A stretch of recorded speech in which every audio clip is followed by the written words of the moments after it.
Bulletin की शुरुआत इस वक्त की बड़ी खबर से कर लेते हैं, जो कि जम्मू कश्मीर से आ रही है। जम्मू कश्मीर में बड़ा सिक्योरिटी अलर्ट। 370 हटने के 3 साल पर हमले का अंदेशा जाहिर किया जा रहा है। पाकिस्तान ने बनाई है दहशतगर्दाना साजिश। खुफिया एजेंसियों ने जारी किया है बड़ा सिक्योरिटी अलर्ट। तो इस वक्त की बड़ी खबर आपको जम्मू कश्मीर से दे रहे हैं। जम्मू कश्मीर में बड़ा सिक्योरिटी अलर्ट सिक्योरिटी एजेंसियों की तरफ से जारी किया गया है। 370 यानी आर्टिकल 370 हटने के 3 साल पर हमले का अंदेशा जताया जा रहा है। कहा है खुफिया एजेंसियों ने कि पाकिस्तान दहशतगर्दाना साजिशें कर रहा है।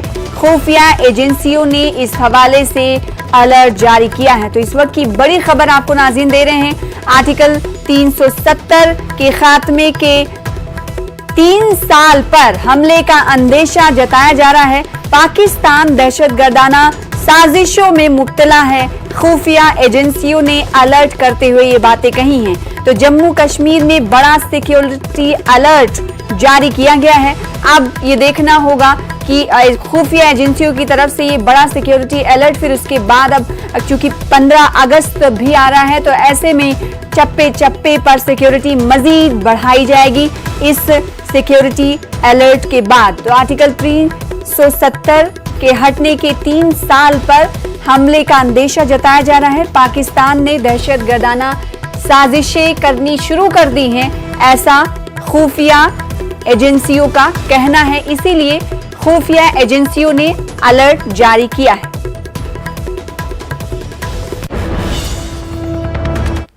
आगे बढ़ेंगे। एक प्रोग्राम में शिरकत के लिए आरएसएस प्रचारक इंद्रेश कुमार को जामिया मिल्लिया इस्लामिया आना है, लेकिन तलबा उनकी आमद के खिलाफ एहतजाज कर रहे हैं।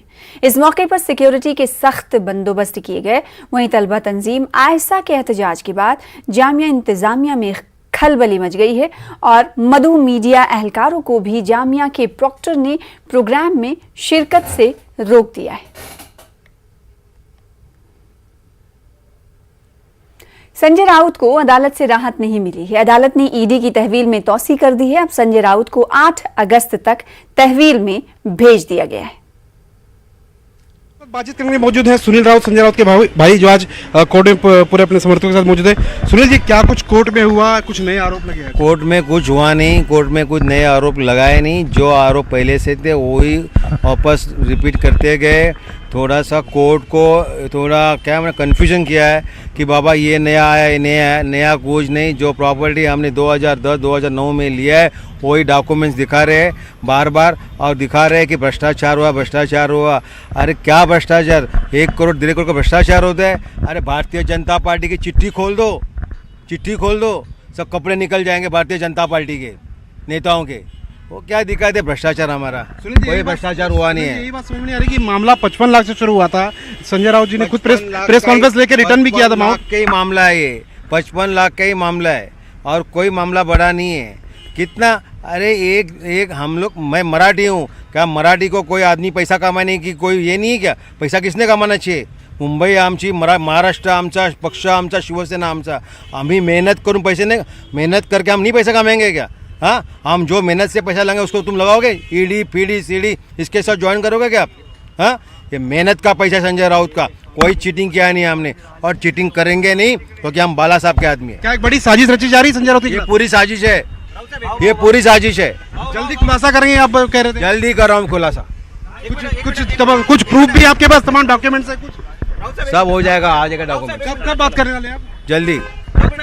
ये थे संजय राउत के भाई सुनील राउत, जो साफ कह रहे थे कि जल्दी वो खुलासा करने वाले किस तरह से संजय राउत को फंसाने की एक साजिश की जा रही है। कैमरा संतोष इसले के साथ सर्वेश तिवारी, न्यूज़ 18 मुंबई। मुल्क में कई अजीम शायर और कवि मौजूद हैं, लेकिन शायर और कवि दोनों की सलाहियतें किसी में हो ऐसे कम ही लोग मिलते हैं। जी हाँ, हम बात कर रहे हैं हाशिम फिरोजाबादी की। हाशिम फिरोजाबादी एक ऐसा नाम है जो मुशायरों में जितना मकबूल है उससे कहीं ज्यादा कवि सम्मेलनों में इन्हें दादो तहसीन मिलती है। न्यूज़ 18 से बात करते हुए उन्होंने कहा कि हमारा मकसद नफरतों को दूर करना और मोहब्बत फैलाना है और हम ये काम किए जा रहे हैं। कि आखिर कब से आपने शुरुआत की, किन मंचों पर रहे और कहां गए? बहुत शुक्रिया देवेंद्र जी, आपने और न्यूज़ 18 का आपने अपना कीमती समय मुझे नाचीज को दिया और मामूली से शायर को आपने अपना वक्त दिया। देखिए, शायरी जो है, यूं कहा जाए, शायरी दिलों को जोड़ती है, शायरी देश को जोड़ती है, शायरी मोहब्बत तकसीम करती है। और मेरे वालिद साहब मरहूम जनाब शफीक अहमद साहब को शायरी का शौक था। आप शायर थे, उम्दा शायर थे। वहीं मेरे उस्ताद मोहतरम जनाब अनवर शीम अनवर साहब अब इस दुनिया में नहीं है, अल्लाह मग़फ़िरत फरमाए। ये कल्चर था। अब आप ताज्जुब करेंगे कि मैं +2 मैंने स्पोर्ट्स कॉलेज लखनऊ से किया, वहां भी मुझ पर उर्दू नहीं थी। अलीगढ़ यूनिवर्सिटी आया, वहां से मैंने BPEd किया, बैचलर ऑफ फिजिकल एजुकेशन, वहां भी मुझ पर उर्दू नहीं थी। अगर यूं कहें आप कि मैं उर्दू का शायर हूं या कोई कहे कि मैं हिंदी मंच का कवि हूं, मैं इससे इत्तेफाक नहीं रखता। मैं हिंदुस्तानी जबान का शायर हूं। मैंने देश गाया है, मैंने मोहब्बतें लुटाई हैं, मैंने मोहब्बतें तकसीम की हैं। और उसका सबब ये, आज आप देखिए, जो कवि हैं वो हिंदी मंच पर हैं, कवि सम्मेलन में हैं, और जो शायर हैं वो मुशायरों में हैं। खुदा का शुक्र है कि जितना मुझे मोहब्बतें उर्दू वालों ने दी हैं, उससे कहीं ज्यादा मोहब्बतें मुझे हिंदी वालों ने दी हैं। एक आपकी बहुत युवा लड़कनों को पसंद आई, वो कौन सी वो थी? एक्चुअली क्या है देवेंद्र जी, मैं कॉलेजेस जो यंगस्टर्स हैं वो मुझे प्यार करते हैं, जाहिर सी बात है, मोहब्बत परोसने वाले को तो सभी प्यार करेंगे। मैं कॉलेज और यूनिवर्सिटीज में ज्यादा जाने के वो थी सुनना वो चाहिए। एक गजल थी मेरी, मैं उसके आपको चंद शेर सुनाता हूं। मेरा एक मतला था, तितलियों के दामन भी नम दिखाई देते हैं, फूल अब गुलाबों के कम दिखाई देते हैं। शायरी के फन से ही शोहरतें मिली इतनी, लड़कियों की आंखों में हम दिखाई देते हैं। इसके अलावा जो देशभक्ति की जो आपने तमाम हिंदी मंचों पर कार्यक्रम किए, उनमें जो है गाए, तो एक कोई ऐसा जो आपको बहुत उसको पसंद किया गया वो लोगों ने?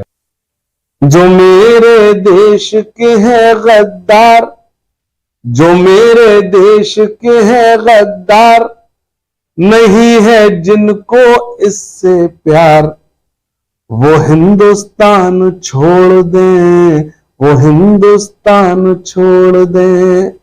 जो मजलूमों को सताते हैं, जो दंगों को भड़काते हैं, जो नफरत को फैलाते हैं, घरों में आग लगाते हैं, बसा ले दिल में चाहे राम, बसा ले दिल में चाहे राम, या सीनों में रखें इस्लाम, वो हिंदुस्तान छोड़ दे, वो हिंदुस्तान छोड़ दे। बिल्कुल, ये थे हाशिम फिरोजाबादी, जिन्होंने देश विदेश में अपने नाम का डंका बजा रखा है। लेकिन फिरोजाबाद में से शुरुआत करते हुए इतने जगह मुकाम हासिल करने के बाद आज भी उनकी जो लाइनें हैं वो पूरी तरह लोगों को लुभा रही हैं। देवेंद्र चौहान, न्यूज़ 18, फिरोजाबाद। जम्मू कश्मीर के एलजी मनोज सिन्हा ने कश्मीरी नौजवानों को बंदूक और तशद्दुद का रास्ता तर्क करके मुल्क की तरक्की में किरदार अदा करने की तलकीन की है। अनंतनाग के रानीपुरा इलाके में एक तकरीब से खिताब के दौरान मनोज सिन्हा ने कहा कि कश्मीरी नौजवानों ने हर शोबे में अपनी सलाहियतों की छाप छोड़ दी है, लेकिन चंद अनासिर यहाँ के जवानों को गुमराह करने की कोशिश कर रहे हैं। लेकिन यहाँ के लोगों को ये बात समझने की ज़रूरत है कि मंजिलें और भी हैं जिन्हें तय करने की ज़रूरत है। कुछ लोग जानबूझकर हमारे युवाओं को, नौजवानों को अनावश्यक गुमराह करने की कोशिश करते हैं। मैं आप सबसे निवेदन करना चाहता हूं, आइए प्रगति के रास्ते पर जम्मू कश्मीर को हम ले चलें। पूरे देश में जिस तरह का बदलाव हो रहा है, जम्मू कश्मीर के युवा भी, जम्मू कश्मीर के लोग भी उस बदलाव के भागीदार बने। मित्रों, कई स्टार्टअप में यहाँ के नौजवानों ने अद्भुत काम किया, हम परफॉर्मर श्रेणी में आ गए। क्या जरूरत थी यार बंदूक उठाने की? आइए इन क्षेत्रों में हम अपने बच्चियों को आगे बढ़ाने। प्रतिभाएं बहुत है हमारे पास। जम्मू कश्मीर जैसी प्रतिभा मैं समझता हूं देश के किसी हिस्से में नहीं। इस प्रतिभा का सही सदुपयोग हम करें, ये मैं आपसे निवेदन करूंगा। कौन सी बात कहां कैसे कही जाती है, ये सलीका हो तो हर बात सुनी जाती है। ये सलीका हो तो हर बात सुनी जाती है। पूछना है तो गजल वालों से पूछो जाकर, पूछना है तो गजल वालों से पूछो जाकर, कैसे हर बात सलीके से कही जाती है, कैसे हर बात सलीके से कही जाती है। जम्मू कश्मीर वक्फ बोर्ड के चेयरपर्सन डॉक्टर दरख्शां इंद्राबी ने आज जम्मू के इलाके वजारत रोड पर पार्किंग कम ऑफिस कॉम्प्लेक्स की तामीर का संग बुनियाद रखा। उन्होंने सुहेल काजमी, रुकन जम्मू कश्मीर वक्फ बोर्ड और बहुत से दिगर लोगों की मौजूदगी में संग बुनियाद रखा। जम्मू के डिप्टी कमिश्नर अवनी लवासा भी इस मौके पर मौजूद थे। इस मौके पर खिताब करते हुए डॉक्टर दरख्शां इंद्राबी ने कहा कि वक्फ बोर्ड से मुनासिब मंजूरी के बाद इस प्रोजेक्ट को आगे बढ़ाया जा रहा है। इन्होंने कहा कि मंसूबे के पहले मरहले पर 5 करोड़ रुपए खर्च किए जा रहे हैं। ये लैंड डोनेटेड लैंड है, ये सब जानते हैं, और डोनेटेड लैंड पे कोई कब्जा ही नहीं कर सकता है। अब जो ये है, इस पे हम कंस्ट्रक्शन कर सकते हैं, शॉपिंग मॉल बना सकते हैं, ये हम किसी को दे नहीं सकते हैं। लीज पे दे सकते हैं, मगर हम आपके नाम या मेरे नाम नहीं कर सकते।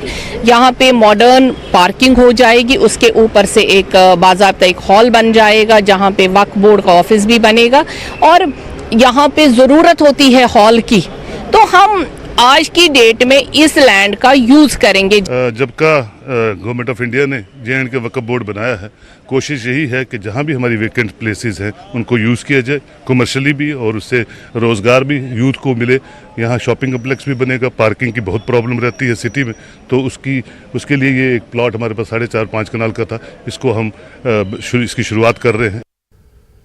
जम्मू इंद्राबी ने दावा किया कि 3 साल कबल आर्टिकल 370 की मनसूखी के बाद से जम्मू कश्मीर में तेज रफ्तारी से तरक्याती काम हुए हैं। जम्मू में न्यूज़ 18 उर्दू से बातचीत करते हुए इंद्राबी ने अपोजिशन जमातों को निशाना बनाया जो ये दावा कर रही हैं कि मनसूखी के वक्त जो वादे किए गए थे उन्हें अमली जामा नहीं पहनाया गया। इन्होंने कहा कि बहुत से नए इक़दाम किए गए हैं और जम्मू कश्मीर में तमाम शोबों में तेजी से तरक्की को यकीनी बनाने के लिए तमाम कोशिशें की गई हैं।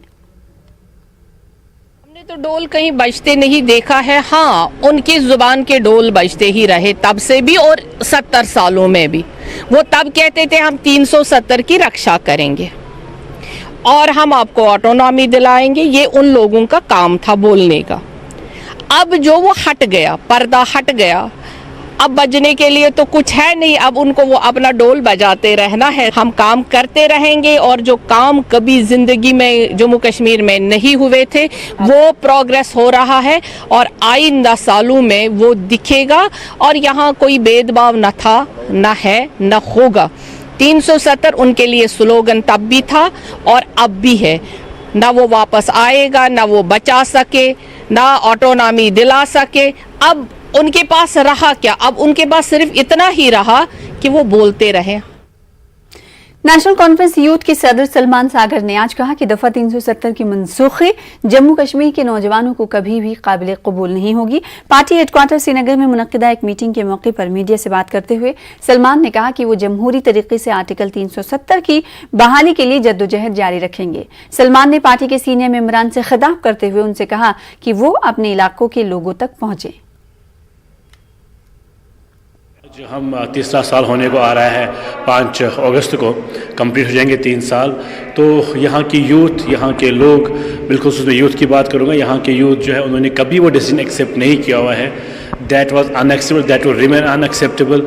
हम अपने हदूद के इख्तियार में जो जमहूरी हदूद है हमारे, जो हमारे कानूनी इख्तियारात हैं, हम अपने कानूनी इख्तियारात का इस्तेमाल करेंगे मुल्क के कानून के अंदर। हमें पूरा यकीन है, बेशक आज एक ऐसी रजीम है जो कानून की भी मतलब नहीं चलने देती है किसी हद तक, लेकिन हमारा पूरा यकीन है हम अपने मुल्क के कानून पे, हम अपने मुल्क के कानून के थ्रू वो चीज़ें वापस लाएंगे जम्मू कश्मीर में जो हमारी थी।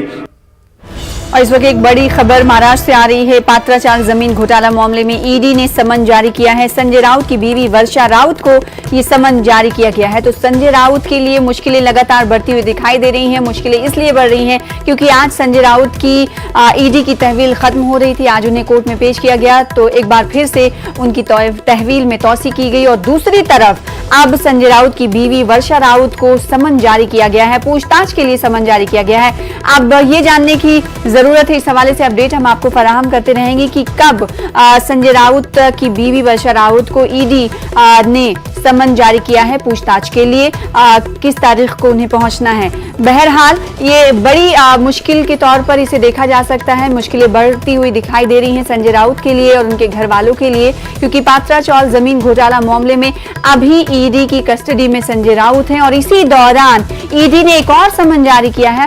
एक और समन जारी करते हुए संजय राउत की बीवी वर्षा राउत को ईडी ने मदऊ किया है, बुलाया है। अब देखना ये होगा कि कब किस तारीख को ईडी इन्हें बुला रही है। इस हवाले से हम आपको अपडेट फराहम करते रहेंगे। बहरहाल ये समझा जा सकता है कि संजय राउत के लिए, शिवसेना के लिए ये मुश्किलें बढ़ती हुई दिखाई दे रही हैं। मुश्किलें कम नहीं हो रही क्योंकि आज संजय राउत की ईडी तहवील खत्म हो रही थी और आज ही ईडी की तहवील में संजय राउत के इजाफा किया गया है। अब 8 अगस्त तक संजय राउत ईडी की तहवील में रहेंगे। इस बीच संजय राउत की बीवी वर्षा राउत को समन ईडी ने जारी किया है। आगे बढ़ेंगे। फौज की 29 आरआर ने government medical college Baramulla, government degree college Patan और सिविल इंतजामिया के बाहमी इश्तराक से डिग्री कॉलेज पटन में ब्लड डोनेशन कैंप का एहतमाम किया। इस कैंप में मकामी लोगों, एसएसबी, आर्मी और सिक्योरिटी के दिगर रजाकारों ने खून का अतिया पेश किया। इस मौके पर 29 आरआर के कमांडिंग ऑफिसर कर्नल बैनर्जी और दिगर अफसरान ने भी खून का अतिया पेश किया। नौजवानों ने इस कैंप के इनेकाद पर खुशी का इजहार किया। इस दौरान डॉक्टरों ने खून के अतिया की अहमियत और कीमती जानें बचाने में इसके किरदार के बारे में आगाही दी। मेरा ये मानना है कि ब्लड डोनेशन जो है इंसान को इसमें रेगुलर प्रैक्टिस करनी चाहिए, आना चाहिए हर 3 महीने में, जहाँ पर भी। इनफैक्ट मैं जब भी घर आ जाता हूँ, जब भी मेरे को मौका मिल जाता है, मैं तो श्रीनगर जाता हूँ डोनेशन के लिए। श्रीनगर में मैं सोवरा गया हूँ, अपना यहाँ पे जेवीसी में ने भी 1-2 बार किया है। तो जहाँ पर भी इंसान को मौका मिलना चाहिए, वहाँ मिल जाएगा, वहाँ पर इंसान को करना चाहिए। तो 1 पॉइंट दिया था ब्लड यहाँ पर, इंसानियत है, इससे किसी की जान बच सकते, इसलिए मैंने ये डोनेट ब्लड किया था। हाँ, यहाँ पर आना चाहिए और ब्लड डोनेट करना चाहिए। हम ब्लड इसलिए दे रहे हैं कि जिसको जरूरतमंद को ब्लड की ज़रूरत हो तो उसको मिल पाए। आजकल हमारे जो कंट्री के अंदर ये ब्लड डोनेशन का बहुत जगह पे कैंप लगता है, तो इससे लगता है जिसको ज़रूरतमंद है उसको ब्लड मिल सके। जो यूथ हैं, मैं उनको ये मैसेज देना चाहता हूँ कि हर किसी को ब्लड डोनेट करना चाहिए। इसमें लोगों को, खासकर मैं नौजवानों का कहूँगा, वो जोक आ रहे हैं ब्लड देने के लिए, तो इसमें हम सब लोगों को पार्टिसिपेट करना चाहिए। ये जो खून हम यहाँ जमा करते हैं, ये मैक्सिमम नीडी पेशेंट्स को जाता है, accident, gynae, cancer patient, kidney failure patient, ये उनके लिए हम जो इमरजेंसी के वक्त जिनको कोई भी सहारा नहीं होता, ये उनके लिए हम जमा करते हैं। हर घर तिरंगा मुहिम के सिलसिले में आज government higher secondary school Chhatrawal और government higher secondary school Gorsai Mori के तालिबात ने एक तिरंगा रैली निकाली। तिरंगा रैली में हर घर तिरंगा मुहिम के तहत 1 हफ्ते तक मुल्क भर के 7 सरहदी जिला पुंछ और मेढर सब डिवीजन में तिरंगा लहराए जाएंगे। रैली में आम लोगों से तालिबात ने मुलाकात की और हर घर तिरंगा मुहिम के बारे में लोगों को जानकारी दी। तालिबात ने हाथों में कौमी परचम लहराते हुए पीएम मोदी व मुल्क के हक में नारे लगाए।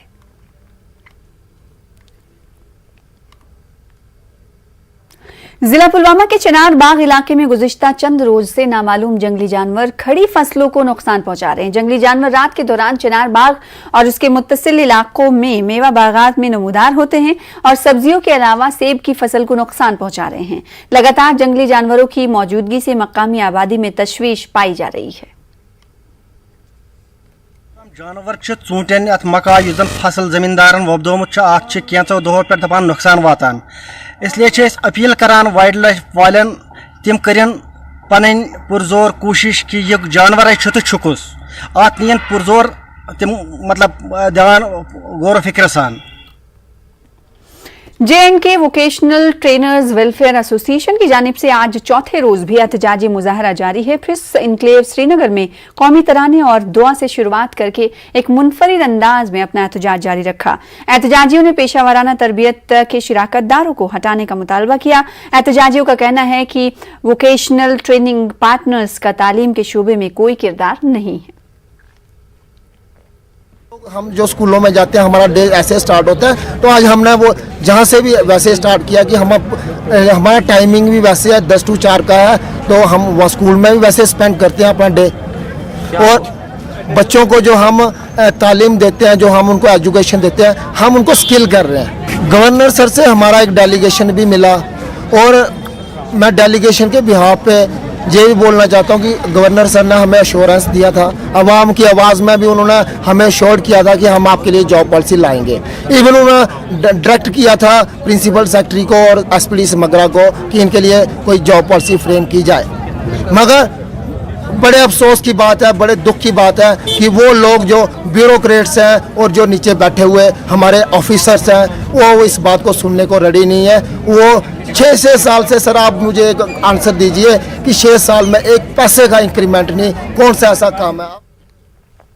महकमे देही तरक्यात में काम कर रहे हैं GRS मुलाजमीन गुज़िश्ता 2 माह से कलम छोड़ हड़ताल पर हैं। आरी पुल तराल में एहतजाजी मुलाजमीन ने खामोश एहतजाज के जरिए मसाइल को उजागर किया।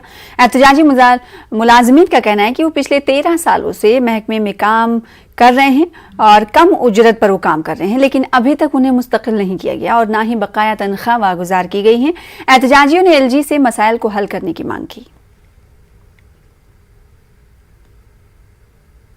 हम जो एम्प्लॉइज काम कर रहे हैं, हमने डिपार्टमेंट को कहां से कहां तक पहुंचाया ये वाजे करने की अभी ज़रूरत नहीं है। हमारे इंडिकेटर्स बता रहे हैं। हमने कोविड में काम किया, हमने बैक टू विलेज में काम किया, हमने इलेक्शंस में काम किया, हमने SBM PMAY जितने भी स्कीम्स हमें सौंपी गई, हमने बहुत ही ईमानदारी के साथ उसमें काम किया है। लेकिन हमारी इस मेहनत को रायगा नहीं जाने दीजिए, बल्कि हम हमारे मुतालिक कुछ सोचिए, हमारे फ्यूचर के मुतालिक मजहबी हम-आहंगी को फरोग देने और माशरे से इंतहा पसंदी के खात्मे के लिए ट्रैफिक पुलिस डोडा किश्तवाड़ ने एक सेमिनार का इनेकाद किया। सेमिनार सिविक एक्शन प्रोग्राम के तहत मुनक्किद किया गया था। इसका मकसद हर किसी को, खास तौर पर नौजवानों को ये समझाना था कि हम समाजी, मजहबी और माशी हम आहंगी के जरिए तरक्की कर सकते हैं। सेमिनार में तलबा ने हिस्सा लिया और फिरका वाराना हम आहंगी के बारे में अपने ख्यालात का इजहार किया। मुख्तलिफ मज़ाहिब और अकायद के दरमियान फिरका वाराना हम आहंगी को उजागर करने के अलावा उनके दरमियान बाहमी मुफाहमत को बेहतर बनाने की ज़रूरत पर जोर दिया गया। इसका यही है कि एक यूथ एज में ही बच्चों को सोशल हार्मनी या रिलीजियस हार्मनी या कम्युनल हार्मनी का थोड़ा एक आइडिया हो इनको ये पता हो कि इंडिया जैसी डेमोक्रेसी में जहाँ मल्टी कल्चरल लोग रहते हैं, मल्टी रिलीजियस लोग रहते हैं, यहाँ बिल्कुल एक साथ मिलके रहना है। और एक साथ मिलके रहने में फायदा क्या है। मुल्क में एक तरफ कोरोना और मंकी पॉक्स की बीमारी ने हलचल मचा दी है, उसके साथ साथ जानवरों में भी ऐसी एक मुतदी बीमारी सामने आ रही है। उखनूर के जानवरों में एक अजीब बीमारी ने दस्तक दी है। जिल्द की इस वायरल बीमारी की वजह से जानवरों के जिस्म पर गांठें बनने लगती हैं, जानवरों को तेज बुखार होता है और दूध देने वाले जानवर दूध देना छोड़ देते हैं। इस बीमारी की वजह से गायें बड़ी तादाद में बीमार हो रही हैं और कई जानवर भी इस बीमारी से मर चुके हैं। लोग बहुत परेशान हैं। इस दौरान लोगों ने हुकूमत से अपील की है कि जल्द अज जल्द मुफ्त अद्वियात फराहम की जाएं ताकि जानवर जल्द सेहतमंद हो सकें। वही veterinary assistant surgeon RCD junior doctor Naresh Chaudhary ने बताया कि ये जिल्द की एक वायरल बीमारी है, इसके लिए कुछ खास बातों का ख्याल रखना है। इसमें घबराने की जरूरत नहीं है। इसे लंपी स्किन डिजीज कहा जाता है। शरीर पर ना थोड़े डिम्पल आ गए थे, तो मैंने कल ही डॉक्टर को दिखाया, तो डॉक्टर ने बोला ये बीमारी है, ये बहुत चल रही है अभी, तो मैं कल ही इसका ट्रीटमेंट शुरू किया, तो अभी थोड़ा आज फ़र्क है। कहाँ से लाएंगे 4 मवेशी के लिए 600-700 रुपये कहाँ से लाएंगे हम उनका इलाज करने के लिए? जो प्राइवेट डॉक्टर है वो तो पैसे लेंगे ही, सरकारी डॉक्टर हैं वो आते हैं वो कितने ही मवेशी देखेंगे, पूरे इलाके में भी फैला हुआ है। तो सरकार से मेरी यही गुजारिश है कि जल्दी से जल्दी फ्री ऑफ कास्ट वैक्सीन है जो प्रोवाइड कराएं। एनिमल्स में एक प्रॉब्लम चल रही है, स्किन डिजीज़ है, ये वायरल स्किन डिजीज़ है। इसके लिए मैं लोगों से भी एक अपील करूंगा कि इसकी जानकारी जो है वो आप अपने आगे भी बांटिए, जिसको जो चीज़ हम समझा रहे हैं कि रायचूर में Alkarim PU and degree college की जानिब से उम्दा मुजाहरा करने वाली तालिबात के लिए तहनीती प्रोग्राम का इनेकाद अमल में लाया गया। प्रोग्राम की सदारत Alkarim educational and welfare trust के चेयरमैन पीर तरीक़त बहाउद्दीन नक्शबंदी ने की। इस मौके पर मेहमानान खुसूसी की हैसियत से सैयद शाह लतीफ़, अहमद हुसैनी, सैयद शाह मोहम्मद कादरी सलीम और डॉक्टर सैयद शाह समीउल्लाह हुसैनी ने शिरकत की। प्रोग्राम के दौरान महादेवी विमेंस यूनिवर्सिटी के तहत रियासती सतह पर पहला रैंक हासिल करने वाली बीकॉम की तालिबा अतिया अंजुम के अलावा उम्दा मुजाहरा करने वाली दीगर तालिबात को तहनीत पेश की गई। Choose their professional career actually. Instead of MCOM, they should go for chartered accountant or MBA or any other professional courses like I said CFA, CMA, CPA. They should work hard. कि कौमी यकजहती पैदा करे, हसद, कीना, बख्श, जलन, झूठ, हिब्बत जैसी चीज़ों से छोड़ दें और अपने दिलों को साफ करें, क्योंकि दिल ही वो एक ऐसी चीज़ है जो अल्लाह का तख्त है और आईना है। इसलिए मैं तमाम लोगों से यही दरख्वास्त करता हूँ कि अपने दिलों को हमेशा पाक होता है, और जो स्टूडेंट्स हैं वो फ्यूचर का मुस्तकबिल है। फिलहाल इसी के साथ इस बुलेटिन में इतना ही। मजीद खबरों के लिए आप देखते रहिए न्यूज़ 18 उर्दू। मुझे दीजिए इजाज़त। आदाब।